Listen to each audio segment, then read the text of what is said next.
Hey, what up? This is Zach Guilford from Pop Culture Pastor. You're listening to one of my favorite podcasts, Pop Culture Pasta. Pop Culture Pastor. All right, Cody, are we talking about the picture of you as a child and Andre Braugher from Brooklyn Nine-Nine? We can. It's not, mind you, it's not, Andre Braugher's not there in the room with Cody. Or was he? Your grandma had a nice TV back in the day. That's pretty clear. I'm trying to think because she did not have a nice TV when I was growing up. So I feel like we must have been at my uncle's house and she just had taken the picture. Did he have a Sony Trinitron? Maybe.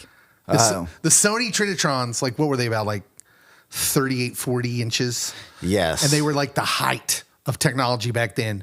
Weighed about half a ton.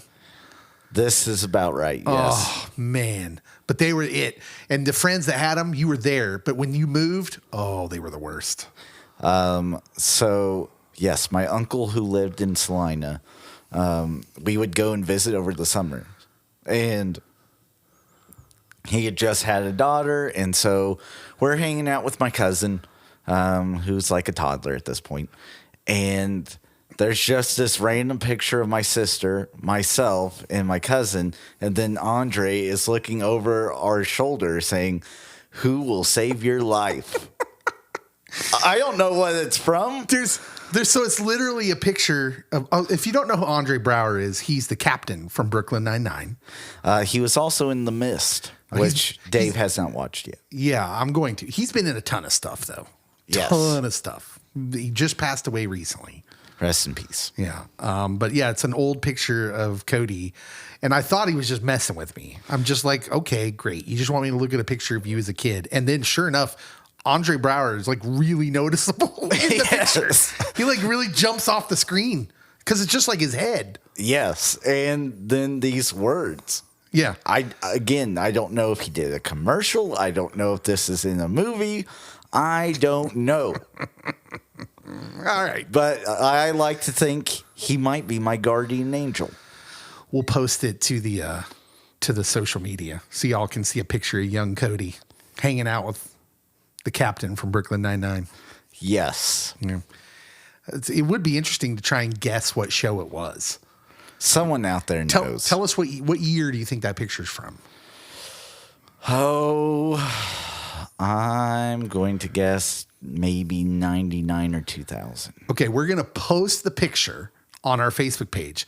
And if you can tell us what the show is and prove it, if you can tell us what the show is that is on the TV screen behind young Cody, you'll win a Pop Culture Pastor Prize.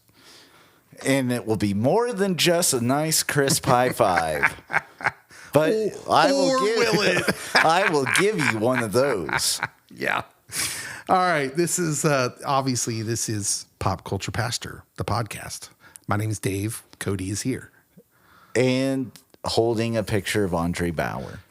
So. All right. Well, yeah. I mean, yeah. That does nothing for them until they see it. It does everything they need it to do. It sounds unimpressive, but when you see it, you'll be impressed. You'll be like, it's like Andre Braugher's in the room. And did they have alien technology in the early aughts or late 90s? Because, again, this picture actually is quite clear. Honestly, maybe we just Mandela affected it. Maybe we just forgot that you and Andre Braugher were boys back in the day. I like to think that's more realistic. All right. I'm glad we got to start off on kind of a lighthearted tone. Yes. Because I do feel like there's some things, especially here in the news segment, that I might get a little riled up about. Control your emotions. Yeah. I mean, like, look, some of it's about some things we already talk about. Some of it's about celebrities we happen to already talk about. So it's like an ongoing, melodrama. But Stefano, Days of Our Lives. It's not Stefano from Days of Our Lives, but that would be a worthy thing for us to talk about. First I want to start off with Star Wars. I'm familiar with it. Yeah, we all love Star Wars, right? You sent me, I didn't know what to make of this. It's a clip. Apparently, Did like James Cameron interview George Lucas, or did they just sit down and have a chat? He interviewed George Lucas, but I think it happened a little while back. So it wasn't current. I don't think so, but I could be wrong. Okay. Well, I just saw it, and I saw other people posting about it on Twitter, or X as it is. And I want to point out, like, they have this conversation, the thing that people were pointing out and talking about. And so I want to talk about this. So I'll just spell it out for you. 2018. Okay, so it was a little while back. James Cameron says, "What I liked what you did with Star Wars were the good guys were the rebels. But when we think about rebels, we call them terrorists today. We think Mujahideen, Al-Qaeda." And then George Lucas pipes in. He says, "When I did it, it was the Viet Cong." And then James Cameron, like, by the way, looking very smug when he says it. This like is the JC I know. He looked very proud of himself when he said it. That'll come into play later. James Cameron says, "So you were thinking of that? Were you thinking of that at the time?" And Lucas says, "Yeah." And basically in this clip, Lucas goes on to compare the United States to the evil imperial empire, right? Which Yeah. he was a 60s kid. He did write Star Wars as kind of a reaction to Vietnam. And that in and of itself, I don't know is what sparked me. But I did feel like when I'm watching them, I'm like, why do we do this? Why do we do this? It's okay. Like, we have this human need to judge everything good and evil, which is kind of weird to me. Because in my experience, humanity really doesn't have that to offer. In this world, I feel like there's not really good and evil. There's just different levels of bad. We're all broken, if you will. Some of us are more broken than others. And I know what you're thinking, listener. You're like, "Well, Dave, I'm not broken. I'm a good person." And to that, my reply would be, "But are you?" Ouch. No, I mean, in our own estimation, we can sit here and think, "Oh, yeah, I'm a good person." But surely there's someone out there for each of us that considers us bad. Someone we lied to, someone we cheated, someone we disrespected, someone we hurt. There's people out there that we make mistakes. I've been known to make a few. So there's people out there that think I'm a bad person. They think you're a bad person. Are they wrong? Because surely they have a reason for that. I guess what I'm trying to say is the world is a much more nuanced and complex place than we give it credit for. And we do this, I imagine, so that we don't have to consider forgiving the people that wrong us. So for me, the interview was interesting just because you get a little bit of insight into Lucas. Yeah. Don't get me wrong. I'm not mad at Lucas. Like, it's cool that that's what inspired him to write it. And I get in his context in the 60s that he felt like, if he felt like we were the bad guys, we were the United States was the imperial army. Fine. That's fine. I'm glad he wrote it. But I guess I had a problem. There was just something about the look on his face when he said he was so proud of himself. Well, that is my friend George Lucas. And every creator has their inspiration, right? But just maybe don't tell us. Definitely don't tell us with the smug look on your face. Because here's the thing. We love stories because they're simpler than the world. Star Wars, this is going to be a shock to some of you. Star Wars is miles simpler than the geopolitical complex situations that led up to the Vietnam conflict. Did you know that? Maybe. Contrarian Cody strikes again. We love stories because we yearn for good versus evil, because as it turns out, it's way more simple than the current condition of humanity.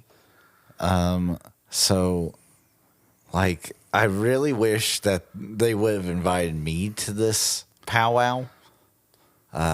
Because I would have asked, and in all seriousness, I would have said, "So is Star Wars / Disney the evil empire now?" And then mic drop and left. Yeah, and really, the thing that upset me about it was the rehashing of it now, even though apparently that interview was a few years back, but it was big on social media. I saw several people sharing it. And now I'm like, oh, great. Now there's going to be 1,000 think pieces on how Darth Vader's Trump and our wonderful, simple little story we loved now has give this political stench on it because everyone's going to see it this way. When really, Star Wars is beautiful. It's a beautiful hero's journey tale of the little guy, the underdog, beating the big bad Imperial Empire. And there's something that we love about that. But when you tie it into real world things, like there's just no, when you start talking about, well, especially in our political context today, people talk about what's going on in Israel and things the United States does. This need to label it good and who's the good guy and who's the bad guy. Well, it's not like that. It's hardly ever like that, if ever. It's never that simple. I was brought up that America was always a good guy. Well, yeah. But listen, I was raised in a super patriotic family. But I don't ever remember like learning history as I was growing up, even the weird version of history that we got taught, which was kind of jingoistic. But I don't ever remember thinking we were perfect. It's not like I grew up thinking, oh, we are Team America World Police. No, we made mistakes. We learned about slavery. We learned about the civil rights movement. We obviously thought that's not good. Mm-hmm. I mean, it's not like we were sitting here thinking, oh, we're saints. I don't understand this need to look back at the history of this country and say, well, we are just evil. Well, that's not the case. And you can't look other places and be like, I don't get it. It frustrates me. And I'm sorry if that's not like culturally enough. But he tied it in. He did it. That was kind of my annoyance, is like, why are you doing this, George? It's cool that he was inspired by that. But what the story he told does not really match up with real world stuff.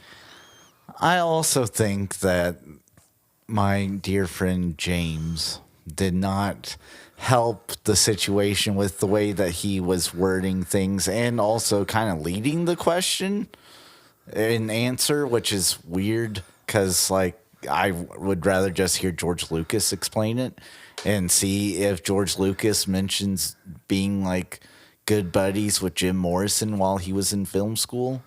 Like, I want that information. Like, tell me about the Doors or Jim Morrison before the Doors. Yeah, that's what I want. Yeah, tell us more about that. Yeah, you're right, though. James Cameron, I mean, he's definitely leading him into that. And just the look on Lucas's face is hilarious when he's like, well, actually, James, for me, it was the Viet Cong. And I feel that my dear friend Jimmy was leading the question / answer, both because he's trying to justify his horrific storytelling in Avatar. That's a reach, man. Also, yes. Yeah. Oh, see, I never thought about that. You might be right. He's trying to say, yeah, because, like, look, his story is derivative, too, of the same thing. Oh, it was because did he say colonial or was it? No, Lucas said colonial. That is more about colonialism. I would have to go back and listen, but I do know that my dear friend Jimmy borrowed from like 10 different movies at least. Yeah. So listen, I don't need 1,000 emails getting all up. Cody wants all that email heat. Give him all the email heat. I don't need 1,000 emails on political things and especially current events going on around the world. I'm well aware of them. I'm well aware that everyone else has picked a side and thinks one side's good and one side's evil. I'm just over here being like, hey, all humanity is broken. I'm all for like not killing anybody. That would be great. That would be wonderful, but that's not the world we live in. But that's what I'm praying for. I'm praying for a world to come about, a kingdom to come about, that we don't have to talk about this stuff anymore. Unfortunately, while we're here, this is the world we have, and humanity is what we got. This is who we are. Word. And if maybe I don't know, I feel like It seems like, well, we'll get to that later. We'll talk about it later. Let's talk about The Rock. Dwayne? Dwayne The Rock Johnson. Just when you think, and you're He's like, back. You're like, The Rock's back, dude. He went back to wrestling, killed it. He's back on the forefront of everyone's mind again after the whole Black Adam debacle. He's back. And then this comes out. So The Wrap and Humberto Gonzalez, who is the writer of this story, they broke this story this week that apparently The Rock cost the production of Red One, this movie with Ryan Reynolds, Chris Evans, cost the production of Red One millions, ballooning its budget over $250 million. How did he do that, you might ask? Well, Gonzalez cites that insiders said that Johnson would show up as much as 8 hours late some days, so the crew would sometimes have to shoot around him. It was also said that Johnson often peed in a bottle to save time while filming. That's just genius. That is final boss level move. Is that untoward? Do we frown on that in the office space? I feel you do have to establish a pee corner. How far away were they from a bathroom? I like to think there was a porta potty within 50 feet. Like, even if you're on a movie set out in the world somewhere, aren't there porta potties? Surely they don't got you out in the desert with nothing. Well, Dwayne was being thoughtful. Also citing insiders, Gonzalez noted that Johnson now has a reputation for being late, as there are a number of examples. Gonzalez writes that The Rock was 3 hours late to arrive ahead of his match at WWE WrestleMania 40. I did see a report that contradicted that. And he was also late for an appearance at WWE World, which is that like an amusement park? What is that? So that was an event that led up to WrestleMania. Like it was during the week. So like there was like a fan experience. Okay. That they had set up near the Eagles Stadium. Yeah. Okay, so here's the weird thing, and you kind of gave him a little heads up on this. This is the weird thing, and this is kind of what I want to get your thoughts on, because this is what's weird. This Wrap article, WRAP, by the way, The Wrap, cites these statements from all these organizations that kind of refute the insiders. So the WWE, the movie company putting this Amazon, that's the movie company putting out whatever this Red One is. And they're all kind of refuting. It's like, oh, The Rock was wonderful to work with, blah, blah, blah, all that stuff. So my question to you is, what's going on here? Why do you have this weird article that appears out of nowhere with all these insiders? Like it was insiders from the WWE, insiders. He had all these sources from all these different places saying, dude's incredibly difficult to work with. And then you had like what appeared to be like the cover from the companies. What do you think's happening? Okay, so like the WrestleMania day of for night one, there was a report that was released today that he was actually early and he was like doing several walkthroughs of the match because he was nervous that he wasn't going to be able to hold his own. So like he was actually there early on day one, but the WWE World Experience thing, he did show up late to that. But his character's a heel right now. And so, like, he played it off as, like, he didn't want to be around all these jabronis for X amount of time. And, like, it worked with the story. So I don't know if it was actually planned or if it was like, oh, he's running late and now he's just making excuses. I think that if this is true about the movie, because I did see another report that a lot of crew people who usually don't get full benefits got full benefits because they had to work extra hours because he would show up late, and so they had to film later. And so they got full benefits, and they were thanking Dwayne because he was late and he got them insurance. So he's actually like, if you look from a certain vantage point, he's like the Robin Hood of the Hollywood industry in that case for the blue collar guys. Yes. So if it really did happen and Amazon releasing their statements, I think that they saw how successful WrestleMania was and how the media was talking about The Rock that weekend and post that weekend that, oh, he's back. He's a hot commodity. He held his own. And so they're still trying to build off that.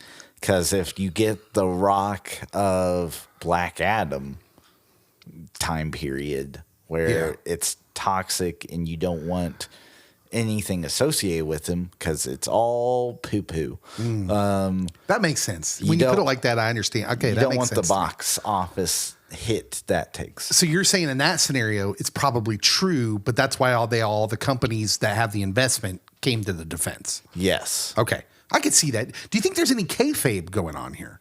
Like if he's working on the movie at this time when he's coming back as a heel.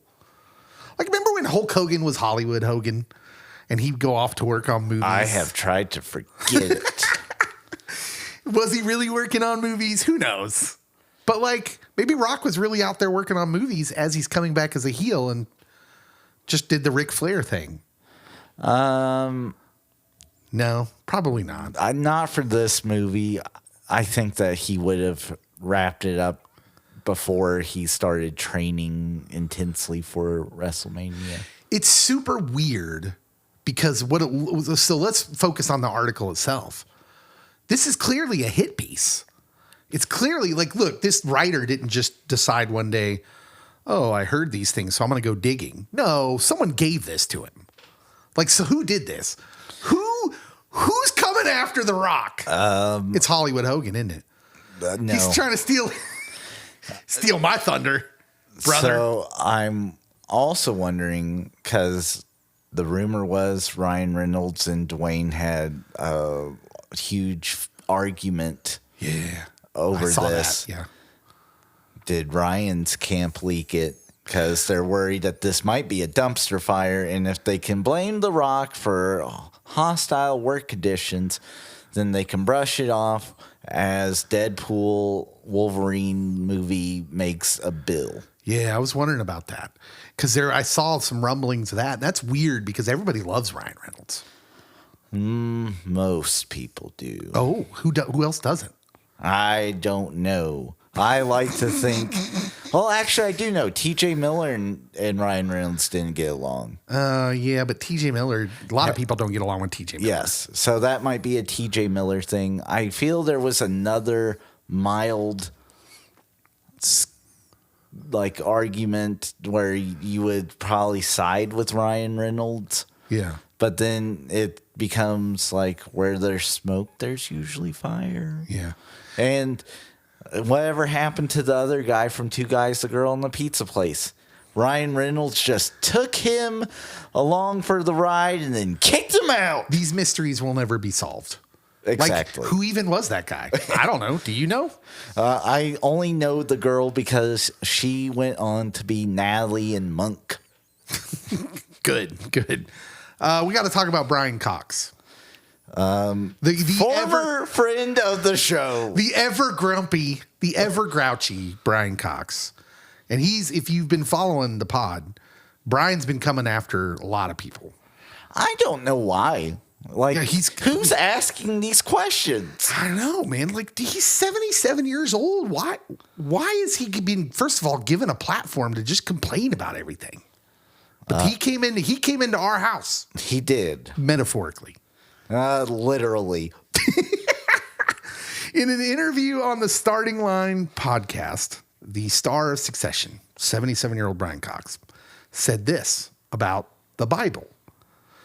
Quote, religion does hold us back because it's belief systems which are outside ourselves. I might give you room to give just a thought on each statement. Okay. Do you have any thoughts about that?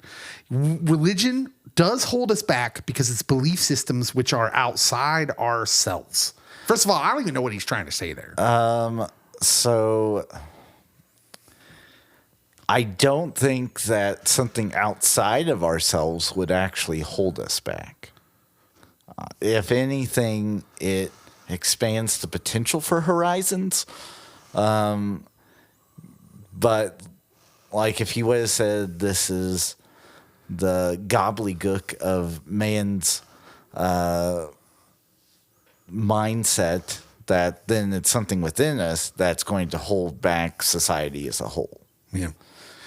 He says after that, the next statement, quote, they're not dealing with who we are. We're dealing with, oh, if God says this and God does that, and you go, well, what is God?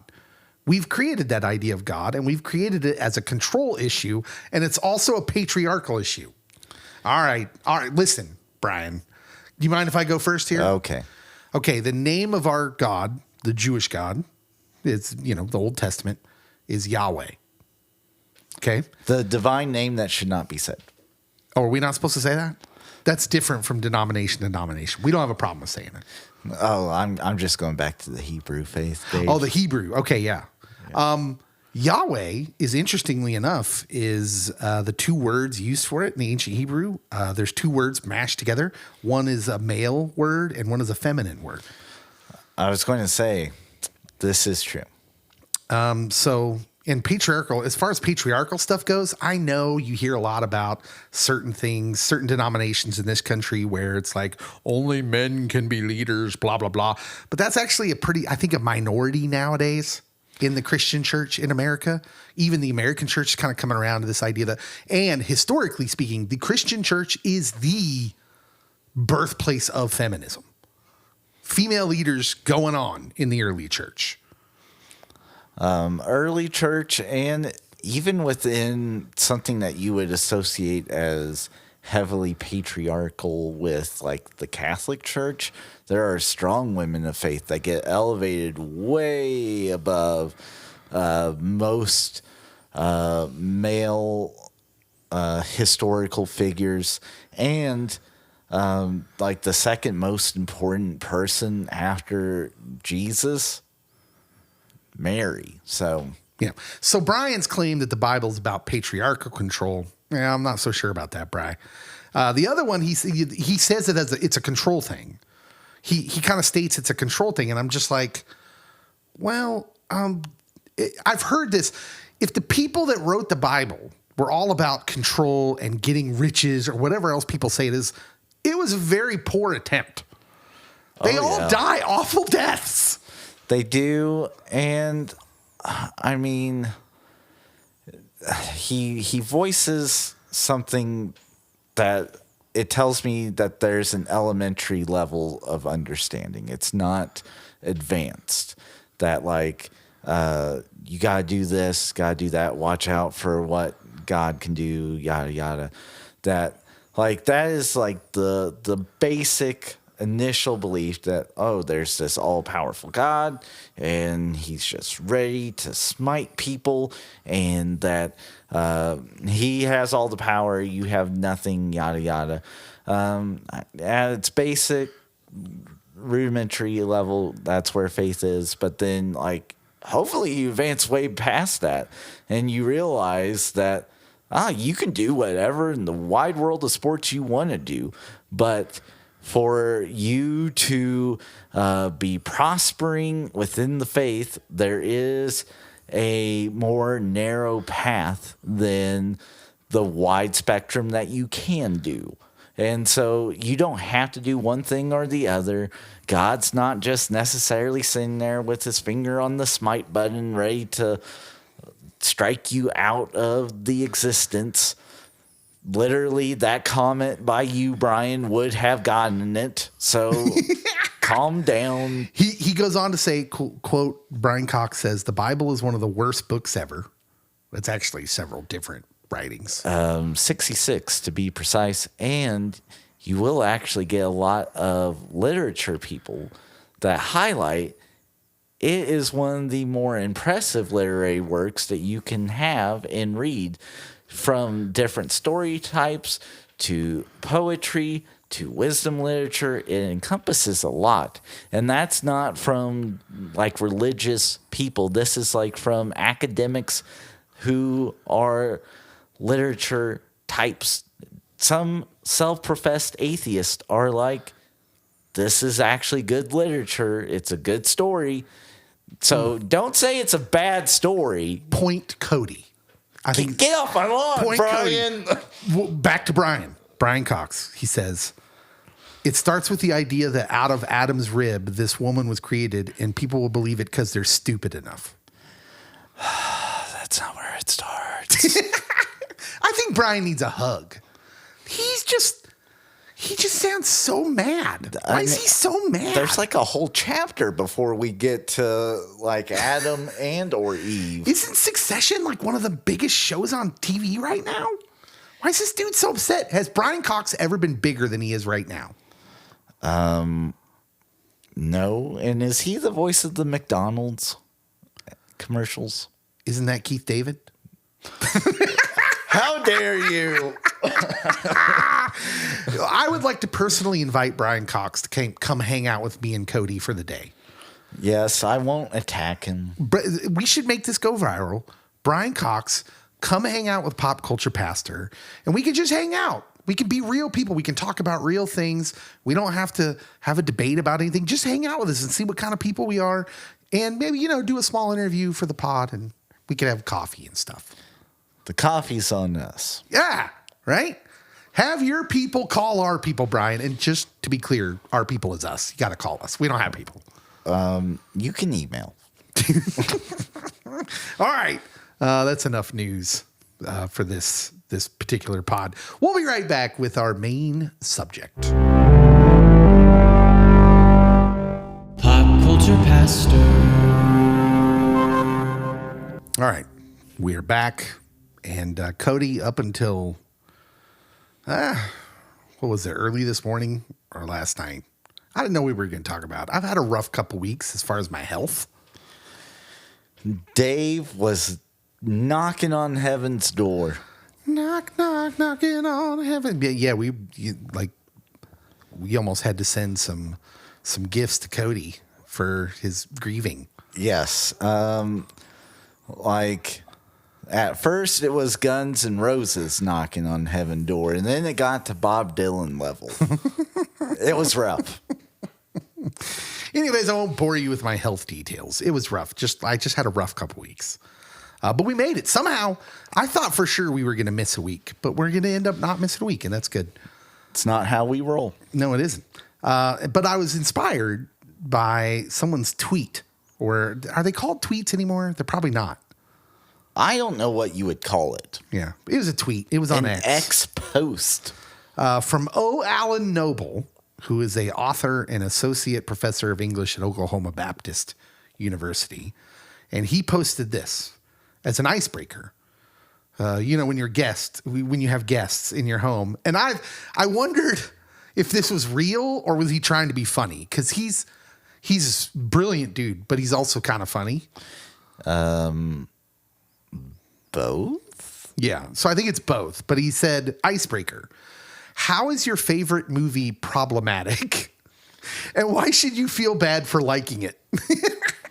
Exactly.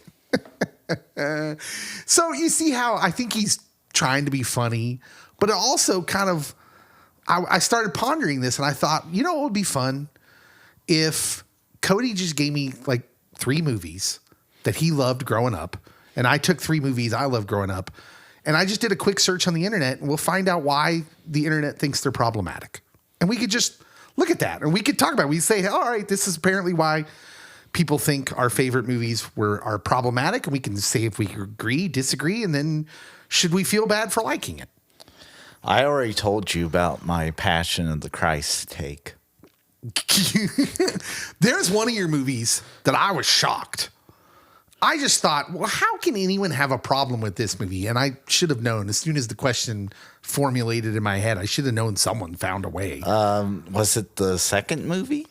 No. I mean, that movie's tough too because I had a hard time finding why most. Okay, we'll get to that. Okay, because I have a good reason why it's problematic. Okay. Good, because I had trouble finding reasons. But the first movie you gave me was The Lion King. Oh, snap. And that was the one where I was like, well, who has a problem with The Lion King? Boy, it did not take long in the Google search. Oh, I can think of at least one reason. This is from an article on Medium, medium.com. And here's the description from author, it just says T. Couplan, Couplan. I want to give, published originally in a blog called Riding the Ship. So I want to give him credit before I read this. But he says this: the plot of the movie itself is inherently racist. To begin, I ask you to remember the voices of the characters, specifically where they sound like they're from. Oh, this was one of my thoughts as well. Mufasa and Simba, well, they sound American. Zazu and Scar clearly sound British. In fact, almost every character sounds American or British, with notable exception the hyenas.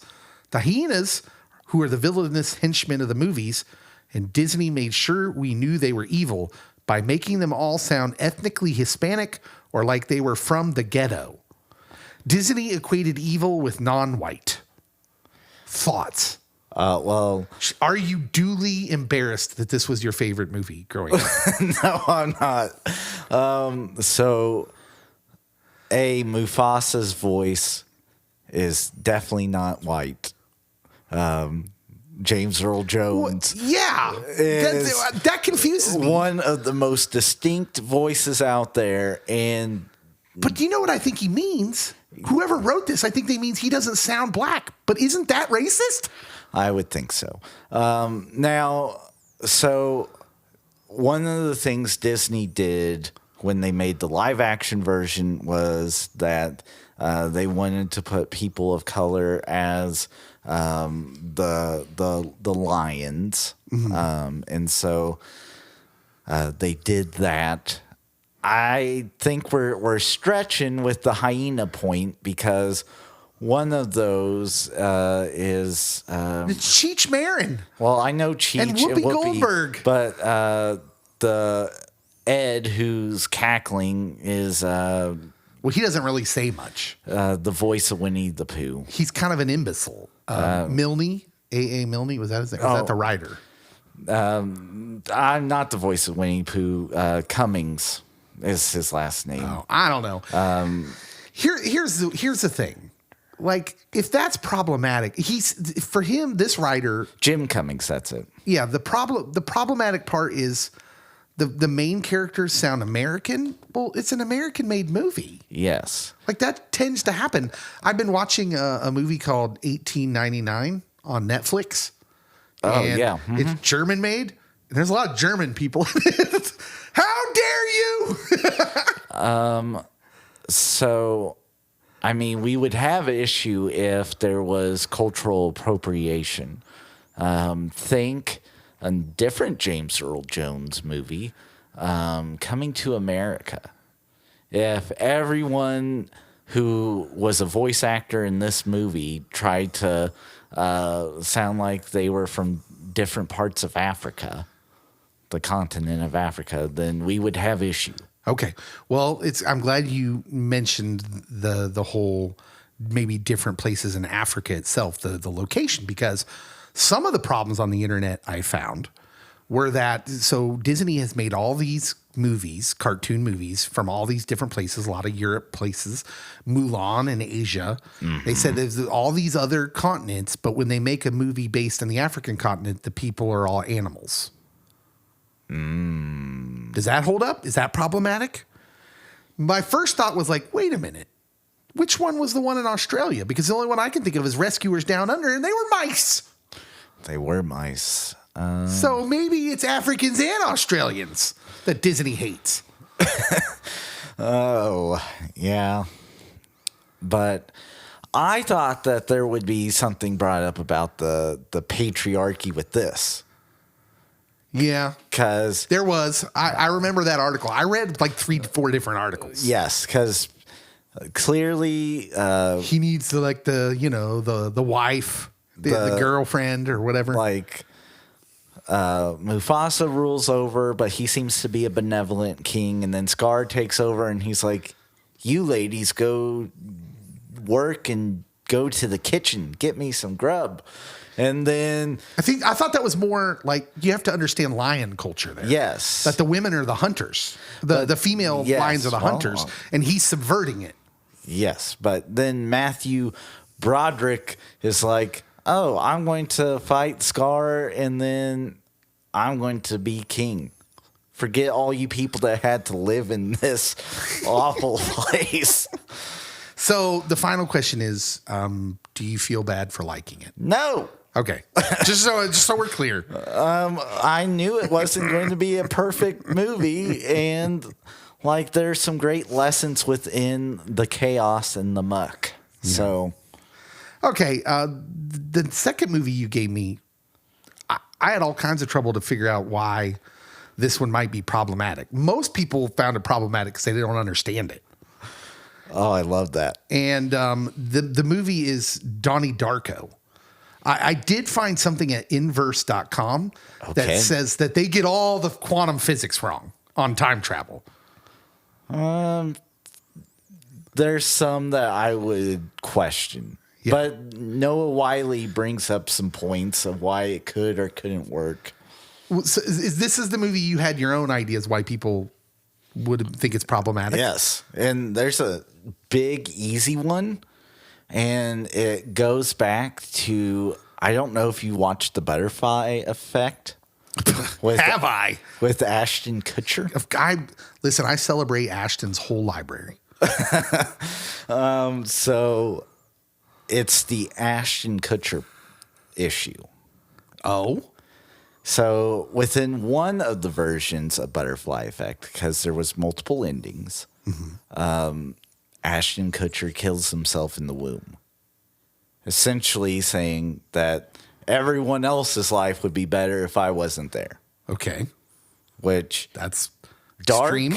That's dark. Yeah. And like as a pastor and a mental health provider, I say each life has value, even if you're not living up to your full potential of engaging and interacting, you still are important. It's basically the point of Donnie Darko is that all the poop hits the fan. Drew Barrymore loses her job. Patrick Swayze gets arrested for pornography of the child variety. People lose their jobs. Frank the bunny gets killed. Man, I forgot how dark this movie is. The girlfriend gets run over, and she's dying. And Donnie himself is a schizophrenic, right? That's the point. Like, it's what's going on in the movie. Yeah. And like all these people, their lives are messed up. And the only way to fix it is if he dies back when the plane engine crashes through the house. So you're saying they stole this from the Butterfly Effect? I'm saying it's the same ending or principle as Ashton Kutcher's killing himself in the womb. So why? And so that's a bad mental health. Yeah. So here's what I want to ask. The problematic things we go back into movies, old movies, and we say, oh, this is problematic. So like that makes what we just talked about seem so silly with a cartoon, cartoon stuff. Like, why do we often don't go back into movies and go like, man, they didn't portray this mental health issue very well. Why don't we pick on that more? Because we're pretty big into mental health now, I think. Oh, yeah. So, and part of it is the time period that they're depicting, because it's Bush Elder running against Michael Dukakis. So it's 88? Yeah, around there, yeah. And so mental health still has a huge stigma at that time. Donnie Darko is labeled a weirdo.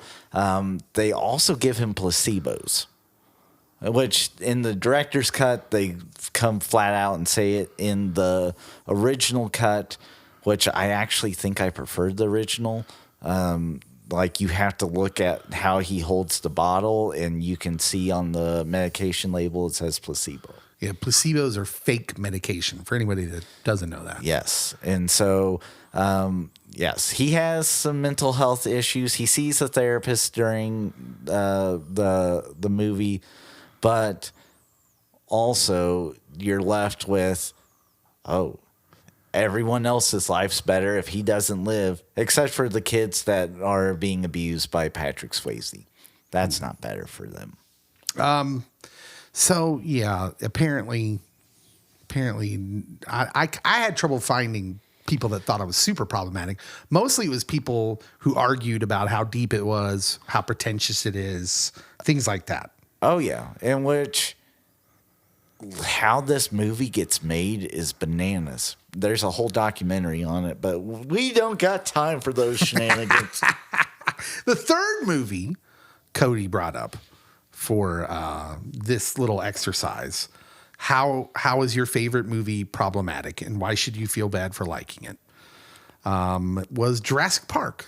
Love Jurassic Park. Jurassic Park. Who doesn't? I actually thought about bringing to the table, because as I was searching for stuff we could talk about, someone did say that Jurassic Park, that the headline for one of the things I saw was, "No millennials, you're wrong. Jurassic Park is actually not a good movie." How dare you? And what kind of fascist says that? Kick rocks. Like, how? Objectively, no, you're wrong. It's a very good movie. Steven Spielberg in the 90s did not make junk. No, he didn't. Maybe post 90s, we can argue. This one's a little bit easier to talk about how problematic it is, because there was one big thing that made lots of headlines, and then we may even have mentioned it on the pod before. Dinosaur poop? No. Was that problematic? Well, for probably germaphobes. Laura Dern, in an interview at some point, spoke up about the age gap between Dr. Alan Grant and Ellie Sattler in Jurassic Park, and said it was inappropriate. How old is she supposed to be in that movie? I assume she was 30. Oh, I would assume, because I think she was also a doctor. And what are we thinking he is? 50? Yes. I mean, I understand that's a big age gap, but they're adults. So I think within the making of the movie, because I don't think she's that old when the movie gets made, I think she might be in her early to mid 20s, but then she gets paired up with Sam Neill, who is probably in his 40s. And so that's not like her choice that she wants to get paired up with Sam Neill. Now, within the movie, they are two mature adults that can make their own decision. And so, like, the characters themselves, I don't see an issue with. Casting, maybe. That was the problematic thing, is like, oh, you cannot have put her with Jeffrey Goldblum or someone younger that was close to her age. But, I mean, Dr. Malcolm, Goldblum's character, he's, basically flirting with her the entire movie. He was. Yeah, maybe she just doesn't go for that kind of dude. Understandably so, by the way. Yes. He's a bit much. She was 23 years old, Laura Dern was, when they filmed this. And Sam Neill was 43. Okay, so yeah, there's an age gap. And so I do think from, like, not necessarily story-wise, but from a casting and are you comfortable with this, there might have been some issue. Although I think her and Sam Neill are actually good friends. Yeah, she said our age gap in Jurassic Park was completely inappropriate. Okay, so here's my question then. Why is it always I know that most of the time when this happens, it is an older man and a younger woman. And that does seem to be frowned upon. We understand it's totally acceptable and okay, but we do frown upon it, I would say. My question is this. How come no one said anything about Hugh Jackman, for instance, who just got divorced a couple of years ago, but for a long time was married to a woman 20 years his elder? But nobody seemed to have an issue with that. I mean, I had an issue when Cher was dating like a 29-year-old and she was in her 70s. Cher's like 104 and she's still dating someone who's like 30. Like, really? I saw that recently. Yeah. Nobody's going to call that out. I call everything out. So, like, the older guy with the younger lady, the older lady with the younger guy. Like, if there's a significant age gap, I'm like, is this about money? Is this about money? Or in Cher's case, is she a vampire? Maybe. I don't know. I guess when they're adults, I'm like, man, we make decisions. And we make a lot of mistakes too. And we live with them. But like at the end of the day, you fall in love with who you fall in love with as an adult. Like, I don't understand. Who am I to tell someone to like not give it a try because someone might be the person they are falling for and want to be in a relationship is older than them. Like, look, I could tell them, well, this might cause some problems later on. Are you sure? Well, I'm sure they should be thinking about that, right? I don't know. If I don't remember where they start off. I feel like they're in South Dakota somewhere. Oh, the Badlands. Yeah. Yeah. Yeah. So, I mean, out in the Badlands, as you're doing a dig site, there's not many options for eligible suitors. So, you find a handsome older doc that has similar passions, you go for it. Yeah. So are you going to feel bad for liking Jurassic Park still, even though Laura Dern and Sam Neill both have a problem with the age gap? Nope. Does it make you feel weird that they were an item, the characters? Nope. No. Dr. Malcolm makes me feel way more uncomfortable because of Jeff Goldblum's amazing performance. Yes. And the guy that gets eaten on the toilet, his line about we could have a coupon day. Like, I'm way more worried about you keep John Hammond's kids away from the lawyer and Dr. Malcolm. Yeah, they're creeps. You put them with Sam Neill and Dr. Sattler. Or you can put him with Samuel L. Jackson before he loses everything but his arm. All right. Now it's time for my movies. The Goonies. Very problematic. Okay, tell me why. I mean, I feel like they pick on the lone person of color in the movie. Yeah. Yeah. There's some casual racism.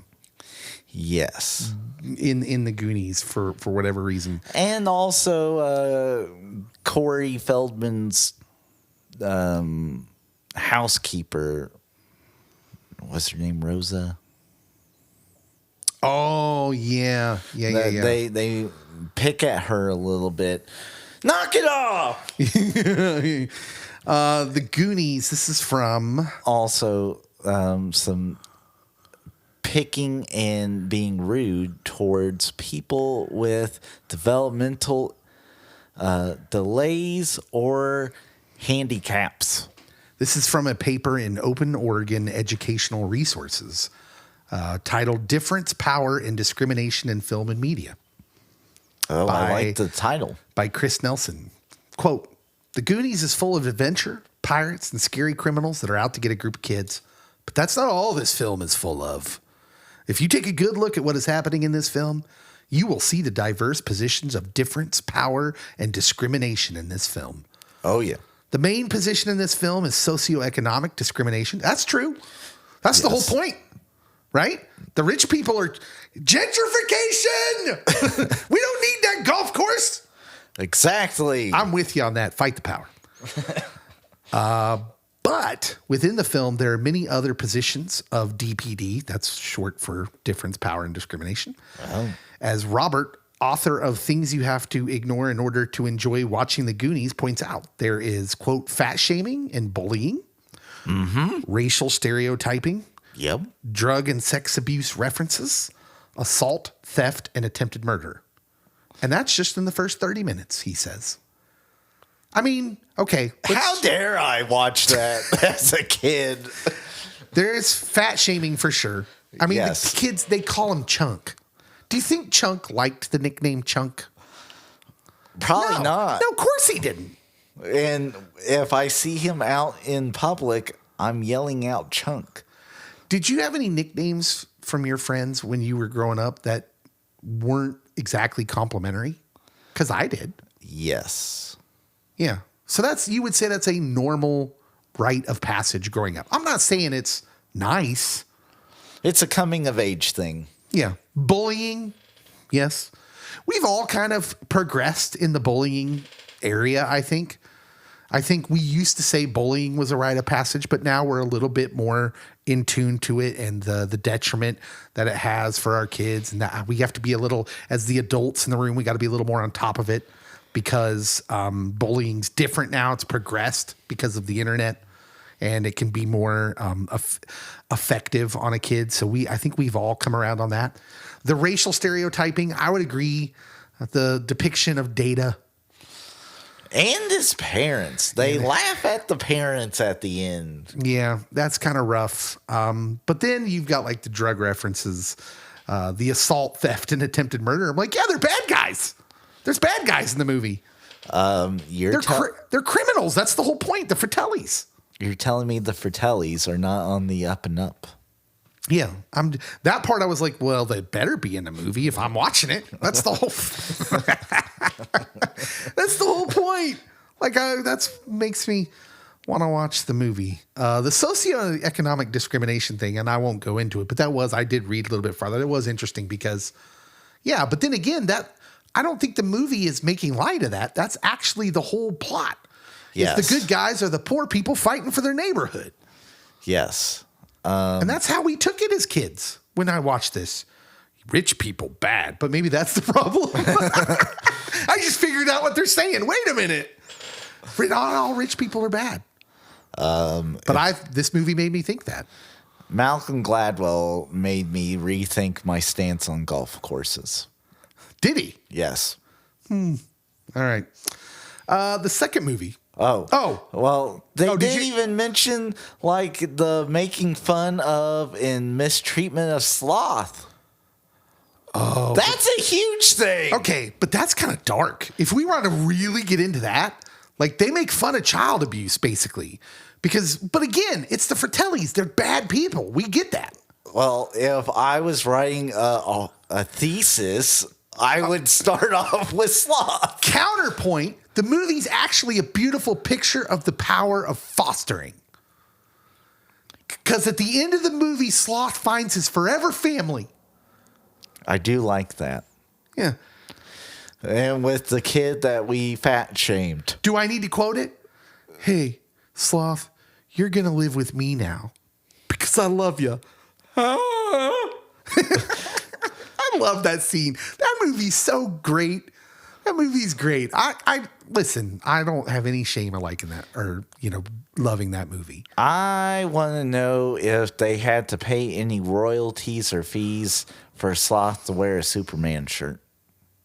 Yeah, that's a good question. I wonder about that too. It was Spielberg though, man. He's big producing that. He didn't direct it, but he was the producer. He has some strings that he could pull. The second movie, and I thought this one would be tough, but like as with a lot of movies in the 80s, there are things I don't remember that when I revisit them, I'm like, oh yeah. And this one was Ghostbusters. Yep. Yeah. And the first things I came across were Venkman's Experiment. Remember the one where he's doing the shocks? He's got the pretty girl and the guy, and he's like flirting with the girl. And like their whole point of that, bringing up that the article I found was that, again, the age gap.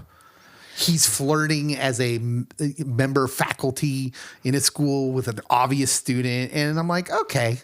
There's definitely some ethical dilemmas that he is ignoring. But again, I'd say, yeah, are we supposed to?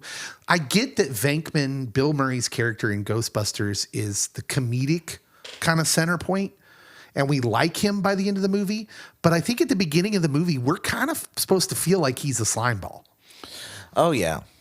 So this is the sort of thing that comes up a lot that I think younger people don't really understand about the stuff we liked. So we hear this a lot with the TV show Friends. The Friends comes up a lot about like people want to say you shouldn't watch it. It should be canceled. And the reason they always give is like, because the Friends aren't good people. They're terrible. And I want to say, well, yeah, that's why we liked watching them, because we were never under the impression that we wanted to be like them. Misery loves company. Yeah. Other things about Ghostbusters, the treatment of Ernie Hudson. Yes. On and off the screen. He is very much, he was the first character that someone used to explain to me tokenism. And it seemed like that. Yeah. He's almost like he's in the movie as a last second token figure. But I think that's what they were. Again, I think the writer of the movie is trying to do that, where he remember, he shows up, he's just looking for a job. He has no idea what they do. Yep. And also, like, years later, it comes out, like, how much he got paid compared to the rest of his castmates, which was tragic. But he looks a lot better than the rest of the castmates. Like, I think he's 76. And he looks like he is in the prime of his life. Now, this might change your mind about it, though, because that's just that part was just what I felt about. Maybe it was written that way. Here's what Ernie Hudson says. In the original script, Winston appeared from the get-go with a much more nuanced and elaborate backstory. Once Hudson signed on, though, the script was rewritten and Winston's part was diminished to what we now see in the film. That sounds right. Yeah, that's too bad. Although I would say that film got rewritten quite a bit because it was originally supposed to be Belushi, not Bill Murray. That movie was written for Belushi and Eddie Murphy, I believe, to be in that movie, kind of the stars of that movie. And then after Belushi died, I believe Eddie Murphy pulls out to do Beverly Hills Cop. Smart move by him. Yeah, I agree. It paid off. Iconic. That's iconic. Some people said even it's anti-regulatory and anti-environmental stance. Yeah. Remember how mean they are to the EPA guy? And they make the EPA look like the bad guys. Someone had a problem with that. I'm with them. Venkman's behavior towards Dana. Yeah. Well, yeah, he's not a great dude. We gather that. So yeah, is Ghostbusters maybe problematic, I guess? Sure. In some ways. I still like it. I feel we need to have a conversation at some point. About Dan Aykroyd. Okay. What are we having? What's the conversation? Let's give me a preview. Is he funny? Question mark? It's weird because I think he's genuinely funny in Ghostbusters. I really do think he's funny in Ghostbusters in a very kind of subtle, nuanced way. I thought he was funny in The Great Outdoors in a very much not subtle way. Like he's kind of, not a very nice dude, and we get that. And he's kind of over the top. But I really struggled to think of anything else. I remember him and I think, oh man, he was hilarious in that. Even Trading Places, not so much. He wasn't hilarious in Tommy Boy? No, but was he supposed to be? No, probably not. But like, and in the 90s and early 2000s, they kept giving him like TV shows and they would last like a season or two. And there was one, he was a Catholic priest. And I'm like, I don't know if he's supposed to be funny or if maybe he's like highly intelligent, writes funny things, but like it just doesn't work with him. I don't know. That's a bigger conversation for another day. Yeah. Yeah, I don't know. Yeah, we definitely need to save that one because we could go off on a tangent. But yeah. I'm just going to skip to the final verdict. No. Dan Aykroyd, not particularly funny. Ouch. Blues Brothers, Dan Aykroyd slander. I love him in Blues Brothers. I love Blues Brothers, but I don't know that he's supposed to be super funny in that.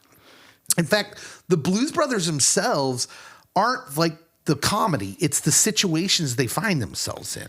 Maybe Dan Aykroyd's just supposed to be the straight-laced guy and everything. Yeah, I don't. Although Nothing But Trouble was so weird. I don't know that I understand Dan Aykroyd's huge rise to fame in the 80s anyways. Like I was watching that We Are the World documentary. I still need to watch that. And was stunned to see that he was invited. There's all these every Bruce Springsteen, Bob Dylan, Michael Jackson, Lionel Richie, everyone who's anyone in the 80s was invited to this thing. And then Dan Aykroyd's there. And you're like, but why? Because he was in Blues Brothers. He's a soul man. That's why, Dave. Like they did. Listen, some of those songs were on the Billboard charts. They made it. Yeah. So, okay. The last one, and this is going to bring us full circle. The last movie that we're going to talk about, is it problematic? Star Wars. What? Oh, yeah. Even with George Lucas's lofty ideals of what he wrote this for and all the things he's standing up for it, some people have a problem with Star Wars. Not least of which is, again, racial motivated. Mm-hmm. The aliens, how they're depicted, how most of the universe is pretty white. Very white. And then until it's the aliens that are all colors. Right. Well, they changed things for the prequels. They add in a couple there. But yeah, there's some things that people found problematic. Luke Skywalker and Leia kissing. Yep. Especially when you knew, if you knew where the story was going as the creator, why would you have that? You can have these weird moments, but not go full that route. Also, the treatment of Leia that when she gets taken prisoner, she gets stripped down to her skimpies and no clothing, but you're about to make every 80s kid mad. Dude. Yep. Come on now. Don't come at the bikini Leia. And Luke and Han don't have to do that. If anything, they get to put on extra clothes because they're on a frozen planet. He is a gangster. He's not a good character. He treats women poorly. And the terminology we just used to describe Jabba, a little problematic. Wait, what? That he's a gangster. That's usually associated with... Yes, Dave, I'm going to have to ask that you not refer to the Huddies as gangsters or thugs, because that is problematic. The stereotypical accents, though, especially in the prequels for the aliens. That one, yeah. Jar Jar? Well, the Gungans, the Trade Federation. That one, they're very Asian-y, but broken English kind of Asian, which I think they have a little bit of a point there. I've often wondered what they were thinking. What were you guys thinking when you decided to give them those accents? The Jar Jar Binks one, it's kind of problematic as well. It's at least uncomfortable that they didn't, and I'm willing to chalk it up to you just didn't put much thought into that. You didn't think about it, especially for your uppity art being all about colonialism. The again with the age gap. So we've talked about age gap. The Phantom Menace. Okay. Padme and Anakin. Lil Annie? My problem, and this always made me feel weird when I watched it, because how old is Padme supposed to be? Because I feel like Natalie Portman, the actress, is maybe older than what she's playing in the movie. She's young when the first couple come out. When they first meet, it says Anakin's 9 years old and Padme's a teenager. But Natalie Portman's older than a teenager when she films that, right? Well, she's at least an older teenager. Yeah. And then, you cut to the next movie when they're in love. Well, he is, but she kind of falls for him. I don't know. I was with it. That always made me feel a little uncomfortable. Yeah, I don't know if you needed it. Yeah. But yeah, I mean, again, I don't know that, I think this is, if to bring it full circle, I think this is the problem when Lucas says things like, oh, yeah, so all of these were a political take. It was all a take on colonialism. And can't you just say you wrote a fanciful sci-fi flick? And then all of this other stuff is we can kind of look past it. We'd be like, well, he wasn't trying to make statements. But if you say you're going to make a statement, you said that writing it was making a statement in this area, then the follow-up question should be, well, you really dropped the ball on those accents then, didn't you?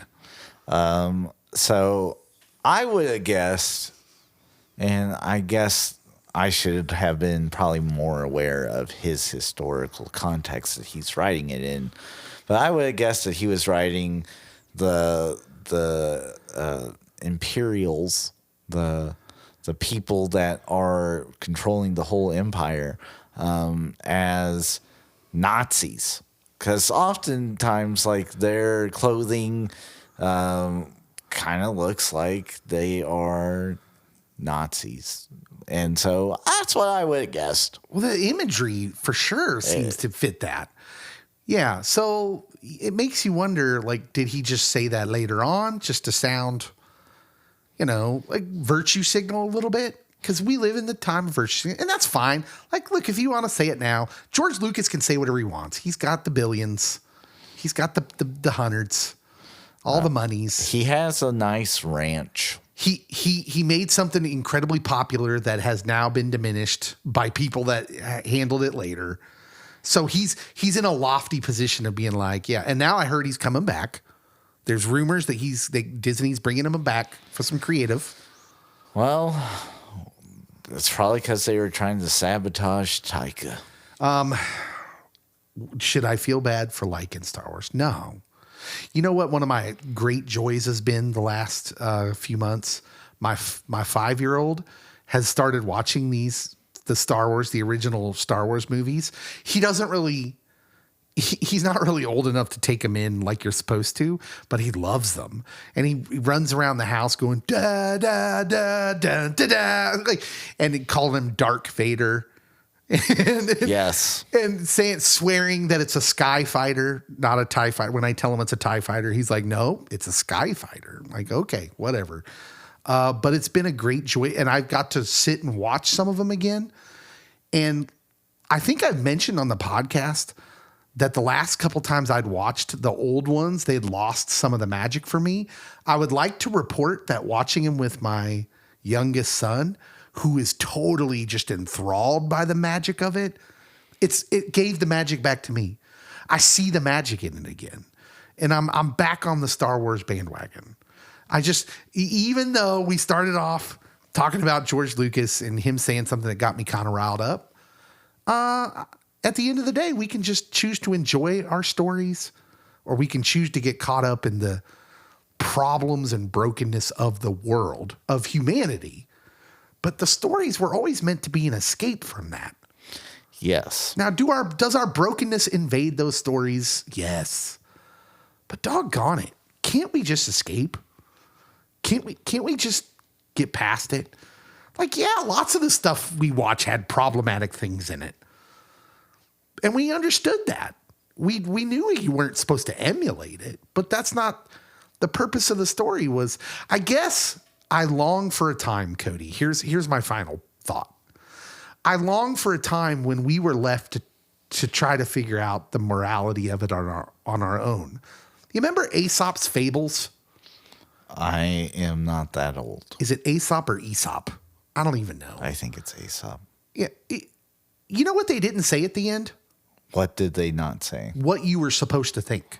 Oh, so it was open for interpretation. Yeah, you're supposed to read the story and figure it out. It's like a parable.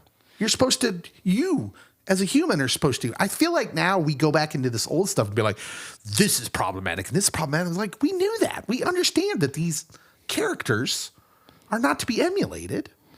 It's part of the reason that like certain songwriters, especially of yesteryear, I really like because they don't spell out what you're supposed to think about the lyrics. You're supposed to put yourself in the situation and add your own interpretation.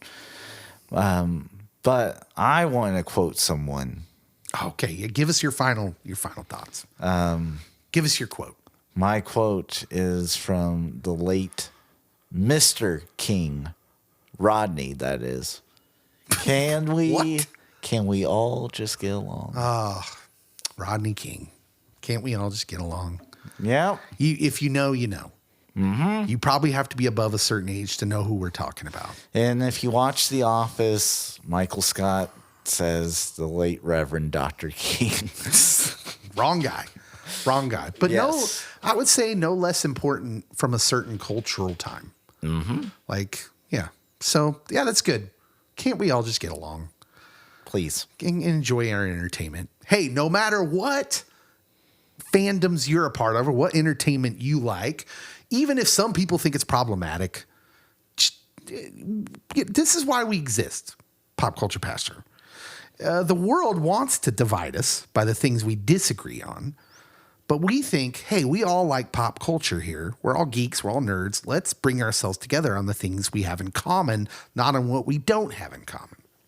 So that's what we do. We have a community here.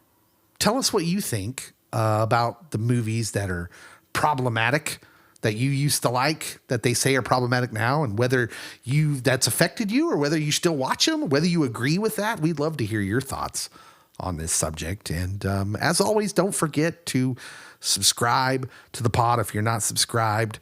We're on Spotify, Apple, YouTube. You can find us on YouTube, Good Pods, all of those places. And then give us a review on the places that allow for it. That helps us out too. And of course, follow us on all the social medias. We're on Facebook, X, Instagram, even TikTok. We're on all of those. Although TikTok's not going to be a thing for much longer, I don't think. Potentially. I don't really care. I'm not that invested. I'm never going to dance again. Me neither, buddy. All right, we'll see you next week. Pop Culture Pastor.